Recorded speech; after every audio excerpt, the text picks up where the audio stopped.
Hi guys, I am going to try to explain to you the Battle of Thermopylae pretty quickly. You're going to watch the documentary on it and read a little bit about it, but I wanted to give you an overview before you do the actual lesson on the Battle of Thermopylae. It's pretty famous, and if you've seen the movie 300, you should be somewhat familiar with it. So just to give you an idea, here is the map of ancient Athens, all right, and Persia. So, by the way, we have Sparta down here, Athens up here, and the Persian Empire here. So the Persians were coming into ancient Greece because, of course, they wanted it, and they took these islands, the Ionian Islands. That's where Mykonos is, if you've ever been to Mykonos or if you've heard of it. They're down there. And so the Persians had already got there. So essentially in the early 1400s BCE, the Greek city-state of Athens came into conflict with the Persian Empire over Greek colonies in Ionia at the time, which was part of Persia. So Mykonos, etc., this was all part of the Persian Empire. So here we go. And now we get the Battle of Marathon, which should sound familiar to you because this is where we get the term marathon.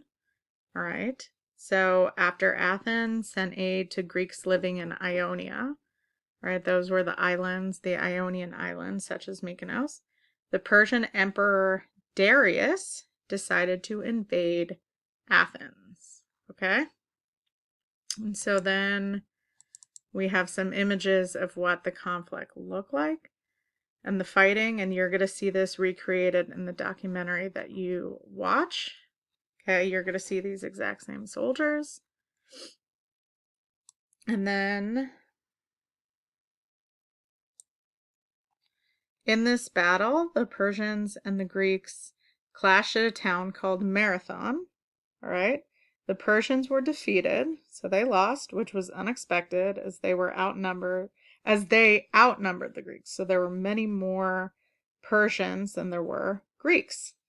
So angry at the defeat, Darius's son Xerxes aimed to get revenge and planned another attack 10 years later in 480 BC. By the way, this name is pronounced Xerxes, okay? Xerxes. So here's what the conflict looked like.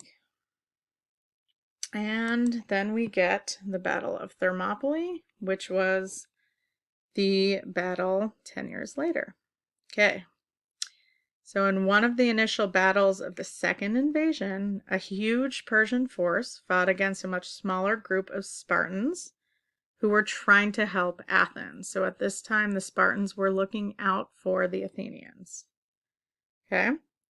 Although they were greatly outnumbered, the Spartans held the Persians back at the Battle of Thermopylae. That's how this complicated word is pronounced, Thermopylae. This gave Athens valuable time to prepare for the Persian invasion and ultimately led to a Greek victory. The battle remains very famous today for how the Spartans fought, and you'll see that in the video when they go into the phalanx position. And as I said, this battle was part of the movie 300 because there were 300 Spartans that were able to hold the Persians off for 7 days, which is very impressive when you're battling the thousands. All right, so your next step is to read about this battle and then to watch the documentary.